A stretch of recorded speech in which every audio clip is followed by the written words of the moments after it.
Stone से निकला। Stone से निकलता है क्या? आप युगों का गणना कीजिएगा तो वहां पता चलता है कि एक युग रहा, पत्थर युग, चट्टान युग। कब था? इसी जमाने में था ना, ये इतिहास में लिखा हुआ है ना, दर्ज है ना।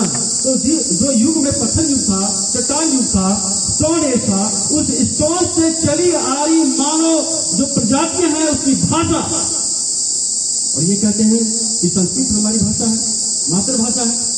अरे तो फिर मुंडारी क्या है, ये गोंडी भाषा क्या है, ये संताली क्या है, ये क्या बोलते हैं कि आपका और भी जो तमाम तरह की जो ट्राइबल लैंग्वेज है, जो द्रविड़ लैंग्वेज है, जो आस्तिक भाषाएं हैं, वो क्या है? क्योंकि एक लकड़ी को छोटा करने के लिए एक बड़ी लकड़ी खींच दी जाती है।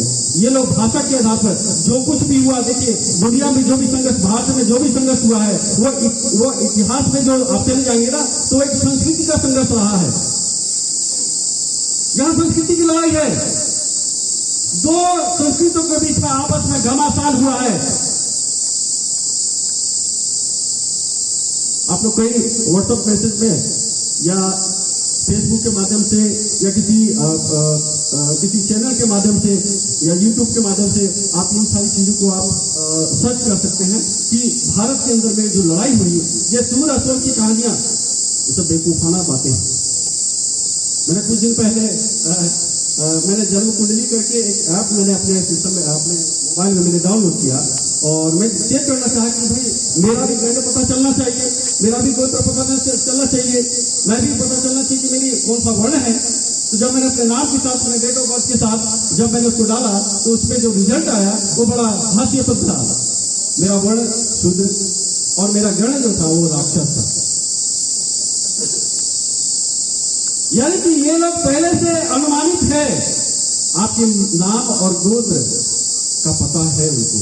उन्होंने ऐसा एक बना रखा है कि आपकी जाति के आपके नाम के साथ ही आपका वर्ण और आपका गण का भी पता लगा लेगा। इतना स्मार्टली वो काम कर रहे हैं।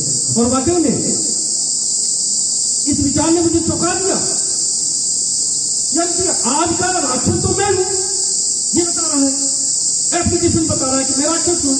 तो वो जो पास्ट में जिनकी हत्या की गई थी, जिनको ना असुर और दैत्य और राक्षस कहा, वो कौन थे? अरे वो तो मेरे पुरखा लोग थे। ओ माय, यानी मेरे पुरखाओं की हत्या की गई और हम उनके अपने पुरखाओं के हत्याओं का जश्न मनाते रहे। कितना बेवकूफाना काम किया हमने। ओ माय, ये क्या किया हमने? रिलाइट हुआ वो। मेरी बात सबको समझ आ रही है?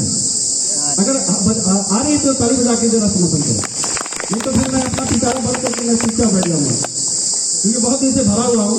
खाली तो करना ही पड़ेगा ना। जब तक खाली नहीं होइएगा भरिएगा नहीं।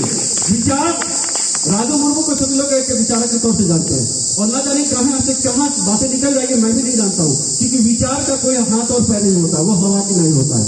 और कब वो समाज के लोगों को जागरूक कर दे, कब एक उसके अंदर में क्रांति ले आए। मैं तो जो गुलाम के करता बिरसा मुंडा रहे या भूत क्रांति के जो अग्रदूत रहे सिद्धू कानून के अंदर में कौन सी ऐसी विचारधारा आई थी जो मरने और मारने के लिए उतारी हो गए। तो मैं आपको ये नहीं कहता हूं कि आप तलवार उठा ले, आप बंदूक उठा ले, लेकिन विचारवान आपके अंदर होना चाहिए। जो व्यक्ति विचार विहीन होता है वो जानवरों की समान होता है। खाओ पियो, बच्चा पैदा करो, मर जाओ। इसलिए हम लोग आए हैं क्या इस पृथ्वी पर? हम लोग इसलिए आपसे माता के गर्भ से रूप से पैदा हुए कि खाओ पियो, एंजॉय करो और मर जाओ। अरे अपने बारे में जानो, तुम कौन हो। और अगर आप नहीं जानते, you don't know, then I will recognize you, I will show you who you are. मैं उनसे भाई से दरख्वास्त करूंगा, अभी लैपटॉप में आपने एक यहाँ पे चिड़िया आपने दिखाया था, बंद हो गया, अच्छा हिट हो गया, सॉरी। बहुत बड़ा अच्छा मैसेज था, और मैं मैसेज के माध्यम से मैं आप लोग से बातचीत करना चाह रहा था। बाद में मैं आप लोग से मुखातिब होऊंगा कि मेरा जीवन का सफर कैसा रहा। बहुत अच्छा मोटिवेशन है, ठीक है। आज दुनिया, भारत के अंदर में बहुत सारे हमारे आदिवासी समाज के लोग हैं जिनको ये पता नहीं है कि उसका जो वैल्यू है इस देश के अंदर में क्या है और वो क्या है, उसको ये चीज का एहसास नहीं है। जिसे मुझे एहसास हो गया उस दिन मैं खुल करके आ गया और मैं लिखना शुरू किया, क्योंकि मुझे पता था कि मैं पूरी दुनिया में नहीं घूम सकता हूँ। मैं एक ही जगह में रह करके मैं इस विचार को अपने जो हमारे पास जो सिस्टम है, हमारे पास जो इंटरनेट है, फेसबुक है और तमाम तरह की चीजें हैं, उसके माध्यम से मैं अपने लोग तक विचार को पहुंचा सकता हूँ। मैंने ये काम किया और मैं जानता हूँ कि यहाँ पे बहुत सारे दादा हैं, तो मुझे यूट्यूब के माध्यम से उन्होंने देखा और फर्स्ट डे ही उन्होंने रिकॉग्नाइज किया मुझे कि दादा हम आपको जानते हैं शायद, ये भी हो सकता है। तो ये चीजें क्या है कि मैं अमेरिका की कहानी बताना चाह रहा हूँ। मैं आपको नेशनल इंटरनेशनल लेके जाऊंगा, ठीक है। अमेरिका का एक फार्मर सुबह सुबह अपना कुदाल फावड़ा लेकर के गया था, चला गया, सामने मेड़ में दिखता है सफेद सफेद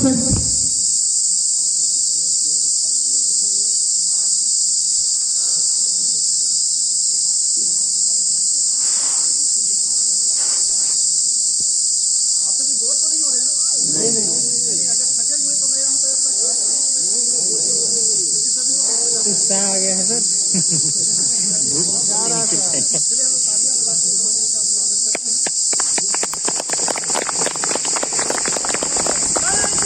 जीतेंगे जीतेंगे।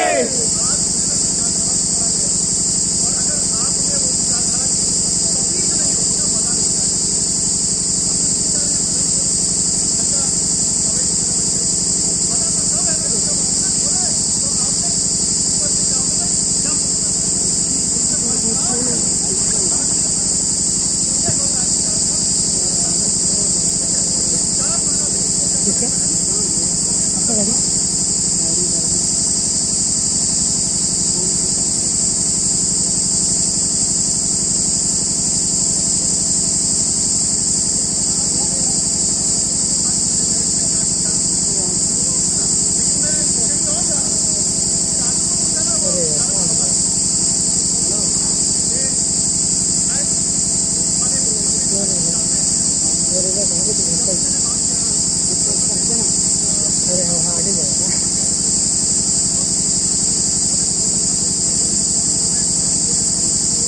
जल्दी चालू कर ले यार।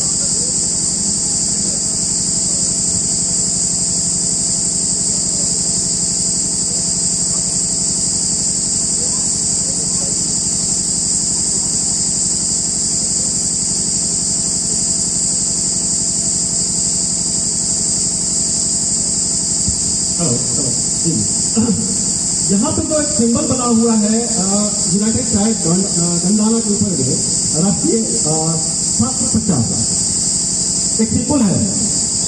दादा थोड़ा सा एक्सप्लेन कर दीजिएगा क्या है, ऊपर का क्या है, नीचे का क्या है, नीचे साइन क्या है।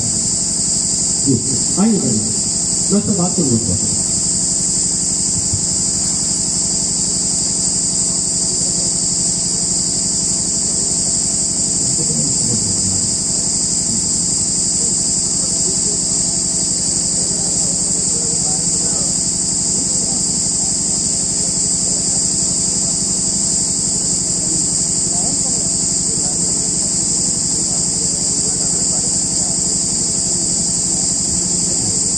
तीन सिंबल जो है नीचे का जो इस है ना, ये हमारी पितृ शक्ति, मातृ शक्ति और जो बीच का हिस्सा है वो संतान। दुनिया में किसी भी चीज की उत्पत्ति जो है ना, दोनों के सहयोग से ही होता है। एक बीज को लीजिए, अगर कोई बीज जमीन में पड़ गया और ऊपर से हमको खुलेगा गर्मी मिला, तभी वो बीज जो है अंकुरित होती है। ठीक इसी तरह से मानव समाज में भी या किसी भी जीव को ले लीजिए, बगैर मातृ शक्ति और पितृ शक्ति का पवित्र मिलन के बगैर कुछ नहीं हो सकता संभव। और जैसे मुझे दादा बताए कि मनुवादी लोग न जाने कहाँ कहाँ से उत्पन्न कर देते हैं, वो उनका मैटर है। लेकिन हम जो प्रकृति के पुजारी हैं और प्रकृति को मानने वाले हैं, नेचर वाले हैं, तो जो नेचुरली जो व्यवस्था है उसी की तरफ हम पैदा हुए हैं। शुक्रिया दादा, बहुत बढ़िया। ये हमारे पुरखा पहले जो भी सिंबल हम लोग को दिया, हमारे गंड व्यवस्था को, हमारे गंड क्या बोलते हैं कि जो हमारी समाज है, हर एक सिंबल के अंदर में उसका एक मीनिंग होता है, उसका एक फिलॉसफी होता है, उसका एक विज्ञान होता है।